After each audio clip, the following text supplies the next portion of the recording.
Hi, this is Coach Joe Lucas, and welcome to my podcast.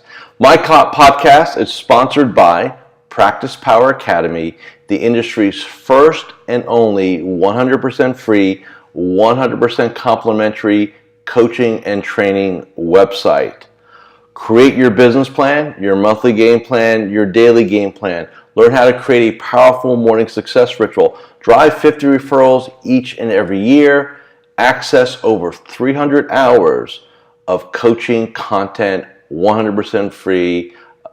My gift to you, www.practicepower.net. Go check it out. Okay, so now we got the advertising out of the way. Let's talk about my subject for this podcast.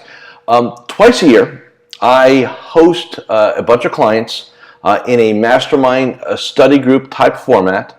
We call our group the Magellan MasterMind and Network. We just got back not too long ago from beautiful, and it was at the time sunny, Del Mar, California. The purpose of the group, quite frankly, is to look at least 10 years in the future, and what does our business look like? What does our industry look like? What does our profession look like? And more importantly, what do we need to do as advisors, as professionals, as business owners to adapt and take advantage of, changes, right?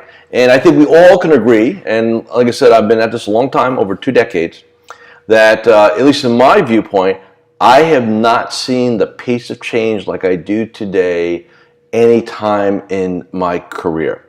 So what I wanted to do in this podcast is really obviously, a lot of you could not be there, you're not part of the group, but there was so much good information that came out of it, so much good dialogue, that I want to take a little bit of time here today and kind of just give you a briefing as if you were a member. So like if you were a member and missed it, and we were chatting, hey, here's what we talked about in Del Mar for the 2 days we were there. And to really, number one, give you some maybe a different point of view, but maybe number two, I think more importantly, is I want to inspire you. I want you to take a look at things because look, in our business, in our industry, what we tend to do is we tend to operate day to day, month to month, day to day, month to month. It's very challenging when your hair is on fire and you got this big to-do list to take a step back and look strategically at what's coming down the road. So that's what I want to do here. First off, let's talk about some different trends that I see. A year ago, and if you probably find the podcast of it back, 12 months ago, we had another Magellan meeting, and that one was in San Juan, Puerto Rico, back at the end of February. And I laid out a couple things that I saw. I said, DOL, non-DOL, the industry is going to change. I also said that every entity, every firm, every advisor would have access to some robo or automated type investment platform. It's going to be a necessity. I also said that we are going to see fee compression. And, that always spooks people. That's a bad word, fee compression, right? Fast forward a year from now, today, right? Well, DOL, maybe yes, maybe no. But here's an interesting point. I'm going to make this statement, and some of you may look at me kind of strange. I personally believe the DOL is not the biggest challenge in our industry. I don't believe that. I think it's the inevitability of market forces, technology, that are going to lift the veil of quote-unquote pricing secrecy of our industry. And for a lot of people, that's a scary thing. For a lot of people, that's an unprecedented opportunity. Depends on your viewpoint is, right? I think market forces are going to be the biggest initiator of change, not the government. If I look around my space now, I am blessed that I have my toe or my foot in pretty much every area of this industry. We have wirehouse clients. We have people that operate more of an insurance type environment. We have independent broker-dealer representatives. We have RIAs. So we cover the gambit here. So I get to see pretty much different perspectives on this industry. All right. Here's what I'm saying is going to happen, the trends. As an industry, our deliverable is going to shift from pure asset management and fees associated to that to more of a planning and coaching type situation. So more financial planning, retirement planning, life planning, that scenario. That will become the big value add going forward. The AUM, if you're doing it, running your own money, your fees are going to come down. Quite frankly, artificial intelligence may take that over in 5 years. So we're already seeing it now in the big hedge funds, right?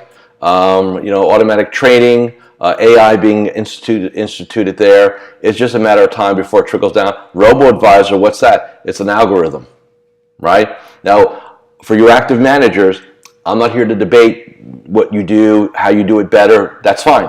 And let me say this real quick. There will always be a room for everything in our industry. 20 years from now, there will still be people doing commission-based trading.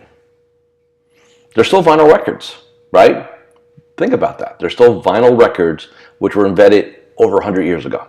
So, yeah, there's always going to be these situations. But if we're talking mainstream, right, where the opportunities are, if that's what you're into, it's going to become more planning-based, more coaching-based, more educational-based.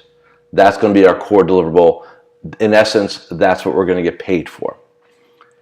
One of the things that, and a lot of you have heard me say this, if you are just running money for a client and that's it, you are measured by two things and two things only: your returns and what you charge. Dangerous game going forward. You've got to have an additional value add. And this is not about competencies. This is about optics and perception. Okay? You could be an excellent runner of money. You can do a great job. But at the end of the day, remember this: there will always be somebody who will do it cheaper than you. So keep that in mind.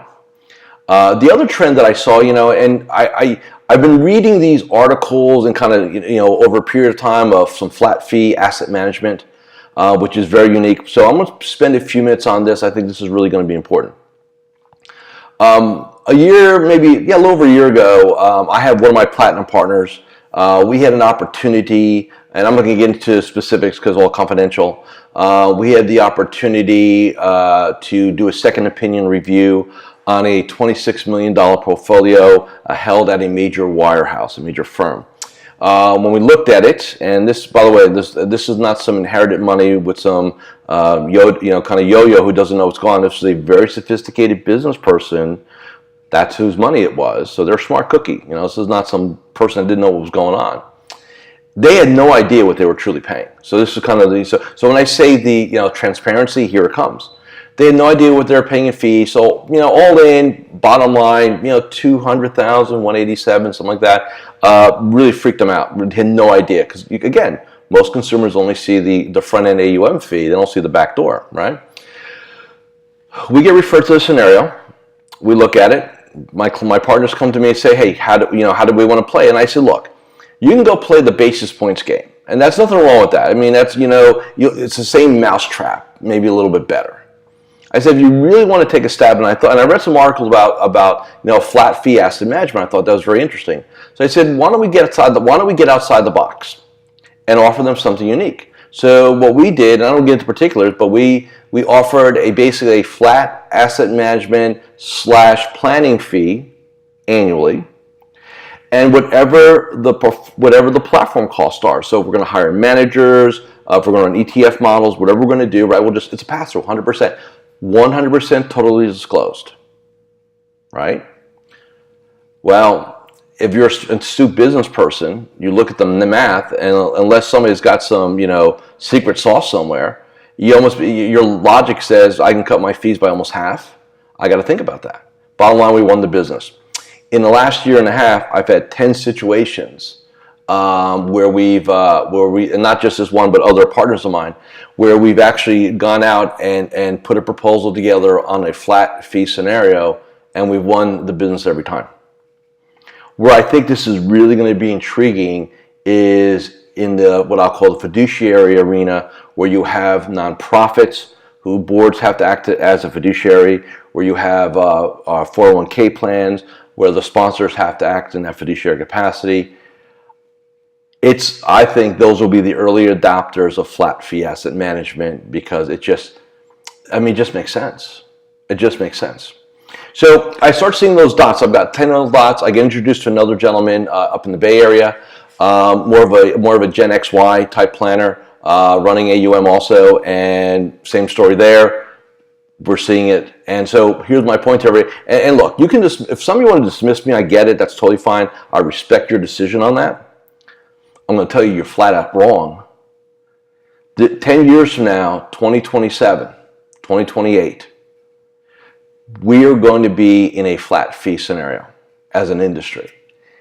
It's inevitable. When I laid out this concept that I said, hey, and this is what this group's all about, by the way. We just got, my whole thing is outside the box. What's coming down the pipe? So I said, hey, what do y'all think about flat fee asset management? And the way I laid it out was basically this.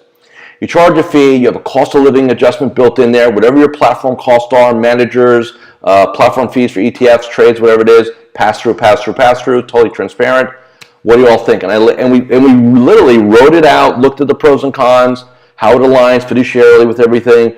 And we had about 18 people in the room in Del Mar, round numbers, from all kind of different walks of life, from multi-million-dollar producers down to a couple hundred, basically lifestyle type practices.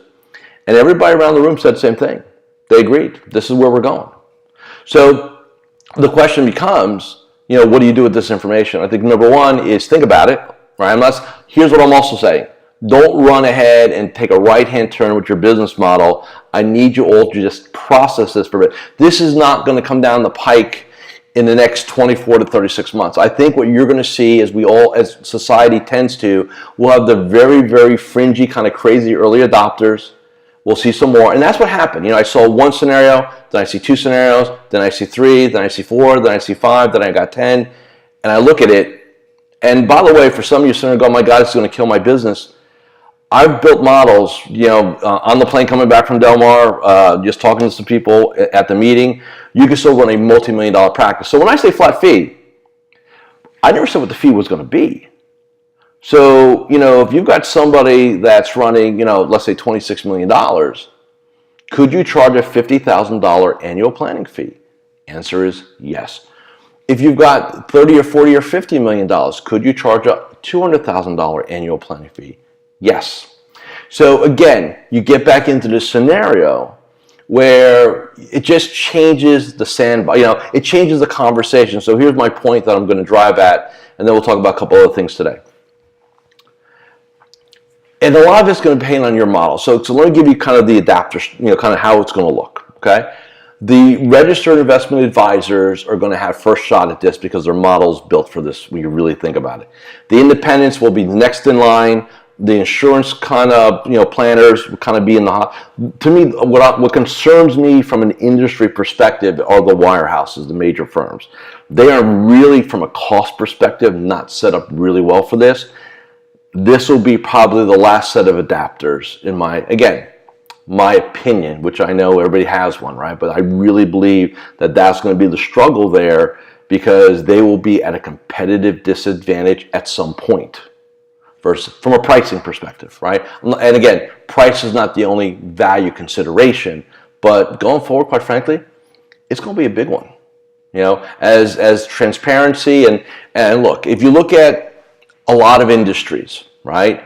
You take the travel industry, you take the real estate industry, you take the hospitality industry, the transportation industry, like with Uber. Anytime there's an inefficient industry, you can bet your bottom dollar that some smart people are going to come in and disrupt it at a big, big way. We are now in the beginning trends of that in our industry. It may take a decade. It may take half a decade. Who knows? But at some point in our space, we are going to reach a tipping point where it's no longer early adapters. It is now becoming mainstream. I don't have a crystal ball. 3 years, 5 years, 7 years, 10 years, I don't know. But I do believe, I'm convicted of this. It's going to happen. And I very rarely say these on this, I very rarely make that statement on these podcasts, that this is going to happen. So what does the model of 2025 look like? What does that, if we had to blank sheet our business, right, and say, okay, what's not viable, but what is, preeminent 2025. I think it's a combination of financial planning, life planning, coaching for a fee. I think it's flat fee asset management plus cost. And by the way, flat fee here also means, because I have this already in some clients, some of my partners, that also means that you put a COLA or cost of living allowance on there. So 2 or 3% a year, right? Go up. Because that's one of the big things. Okay, that's great. But what happens with inflation? What happens with this? So you build that into the agreement. The other thing it does, and this we talk about the pros and cons real quick. Wouldn't it be really cool to know you had a relatively high degree of probability on your cash flow? Didn't matter what the markets did, went up, went down. Client wants to take a couple $1 million out to give to the kid because it's they want to against advice. It doesn't impact your cash flow. You totally get disassociated from the amount of money that you run. In other words, it becomes sort of irrelevant. What matters is how many households you serve, how many clients your business takes care of, who's under your care.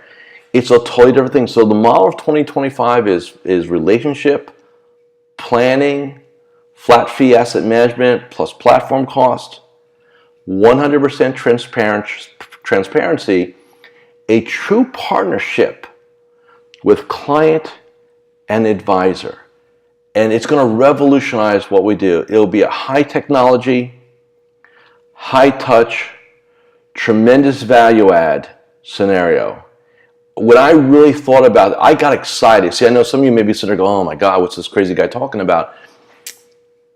I am so excited for this, that this will become a major focus of my work going forward. I'm okay taking the arrows.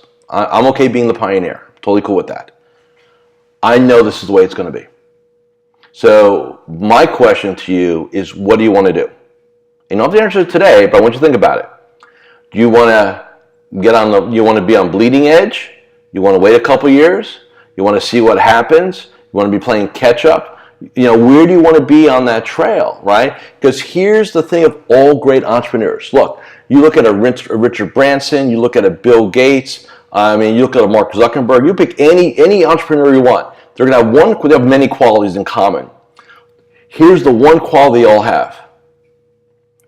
They have foresight. They can see down the road, and not that they have some kind of crystal ball, but they can anticipate markets. They can anticipate business opportunities. They can anticipate changes. And what I'm asking all of you to do is not put your head in your sand, try to make your monthly production for March, but think strategically for a minute. Doesn't have to go change anything today, but I need you to have a little mind share here and make that happen. So Practice of 2025. Again, planning-based, relationship-based, coaching-based, life planning-based, flat fee asset management, plus platform costs, right? And by the way, platform costs are going to be a big deal going forward. What's it cost you to run money? What are manager costs? Wholesalers, right? How's that going to work for people? So there's going to be this whole other, this industry is going to have a very painful shakeout within the next 5 years.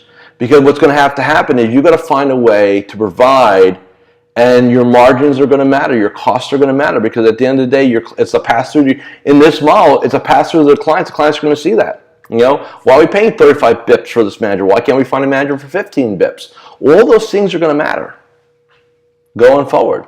So I just want you to be aware of it. So that was a big part of all day Thursday. We kind of dissected a lot of this. Now Friday in our Magellan meeting, I did a presentation. And by the way, I'm going to dedicate probably my next podcast just to this topic. But I want to put it out here today so you get a little foresight. And again, I will put a whole e-learning series in PracticePower Academy. Remember that free thing that we do? So make sure you go check that out. But a lot of my clients, and for those who've been around me, you've heard me have this real strong belief set that your psychology as a professional, your psychology as a human being will have a profound impact on your level of success economically in this business. And when I say your psychology, it doesn't mean bolting on another designation or anything like that. It really is, and I came up with this concept of personal operating system, P.O.S. Okay? So just like a computer, right? There's an operating system, or your phone has an operating system, or things like that. You yourself have an operating system. The problem is it's an unconscious operating system that you're not even aware of, but yet it controls everything you do, everything you believe, what actions you take, how you procrastinate, why you procrastinate, all those things, right? And yet we walk around what I call blind and unconscious in our lives. So what I did in Del Mar on Friday, is I took about two and a half hours, and I started a dissection of it. I said, look, what is a POS? And I kind of laid out what we talked about here. And then I said, look, there are four core elements of your POS. Element number one, your beliefs. Your empowering beliefs, your disempowering beliefs, positive, negative, basically, right? What do you believe you're good at? What do you believe you suck at, right? Bottom line, that's going to affect your behavior. Number two, your values. In other words, what's most important to you, right? What emotions do you seek? More importantly, what emotions do you look to avoid? Pain, rejection, failure, just to name a few. Number three, the rules associated with them. So how do you know, right? So we got beliefs, values, and rules. Three things. Here's the fourth one, which in my estimation may be the most important one for a couple different reasons. Your self-identity / self-image. We call it the man or the woman in the mirror, right? Because here's the reality. How you perceive yourself, you will behave to that mean. So for example, if you see yourself as a lucky person or lazy, or look, people said to me, look, they feel like they're a fraud, like they're just lucky, like they don't believe they're a true professional. I can tell you right now, that person makes a living plus or minus 10%. They're probably 90 to 180 days being out of the business. Why? Because subconsciously you're going to manage to your image, your identity. Okay, so if you're ever wondering why you can't break out, why you can't break through, why you can't elevate, it's your personal operating system that is causing you to do this. Most human beings, when I say most, 90-95% of human beings have no idea what their POS is. None. Have no idea. Yet it controls everything about you. How you wake up in the morning, how you perceive life, the world, you, your relationships, so on and so forth. The other thing I said in my talk on Friday was the most important relationship you have is not with your higher power, not with your family, not with your friends, not with your clients, not with your colleagues. The most important relationship you have is the one with yourself. How you communicate to yourself, what you believe about yourself, all that dialogue. Critically important. Yet how many of you really sit there and think about it first? Like, get conscious, right? Stop being unconscious. What do I believe? How do I view myself? So here's a little something to think about. Next time you're in the bathroom or getting up in the morning, or next time you get a mirror, right? Not while you're driving, probably not the best idea. Take 3 to 5 minutes and just look at yourself. What do you see? What thoughts come to your mind? Do you see yourself as a successful professional? Do you see yourself as somebody who's deserving of success? Do you see somebody who adds massive value to the people around you? Or do you see somebody who's lucky, who is just scraping by, who operates in a scarcity mentality? I hope I don't lose my clients. I hope I do this. And look, if you're there, let me say this to you right now. My talk earlier in this podcast was not to get you freaked out or put you in scarcity mode. I want to inspire you to see the opportunities to have a radical positive impact in your future. That's why I do these things. So when you're in the mirror next time, take a peek at that. I'll spend the next podcast will probably be in a couple weeks, going ahead and putting this together. I will also, because I think this is so important, that I will go ahead and offer a free webinar to the entire industry. I haven't scheduled it yet. You'll get a note, when it's ready to go. But I will lay out this whole P.O.S. piece for everybody in an industry webinar, free. You can come in, check it out. I'll record it. You can have access to it. That'll be my gift to you guys, because I think that's important. I want to do that, okay? So we're about 20, 25, 26 minutes into this. I always like to be under 30 because your time is so valuable. So I want to say, hey, thanks for listening to me. Agree with what you want to hear. Take whatever you want out of our talk, right? I am convinced that this is where we're headed as an industry in the next 10 years, okay? And I don't say that lightly. Keep that in mind. I'll see you in about 7 to 14 days. Be well. If you have any questions, want to reach out, email me, call, whatever you like to do. Love to talk to you. Until then, this is Coach Joe Lucas saying, hey, work your plan, do the work, be successful, and I'll see you again.